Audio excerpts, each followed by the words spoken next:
દિનેશ નાવડિયાએ મૃતક શૈલેષભાઈના સંતાનોના અભ્યાસની જવાબદારી લેવાની તૈયારી બતાવી છે।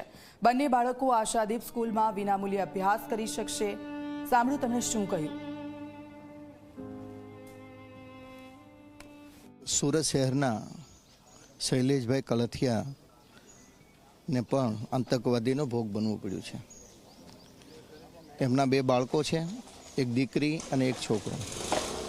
આ બંને બાળકોની શૈક્ષણિક જવાબદારી આશાદીપ ગ્રુપ દ્વારા અમે લઈ રહ્યા છીએ અને એમને સંપૂર્ણપણે જ્યાં સુધી ભણવું હોય ત્યાં સુધી સંપૂર્ણ આર્થિક ખર્ચ રીતે આશાદીપ ગ્રુપ સ્કૂલ એમનો આર્થિક ખર્ચ ઉપાડશે।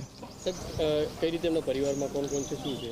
એમના પરિવારમાં એમના પિતાશ્રી છે, એમના પત્નીશ્રી છે અને બે બાળકો છે। આ બંને બાળકો મહારાષ્ટ્રની અંદર એટલે મુંબઈની અંદર એજ્યુકેશન પ્રાપ્ત કરતા હતા, પરંતુ હવે જો સુરત શહેરની અંદર એ સ્થાયી થશે તો અમે એમના બાળકોની શૈક્ષણિક જવાબદારી આશાદીપ ગ્રુપ ઓફ સ્કૂલ લઈ રહ્યા છીએ।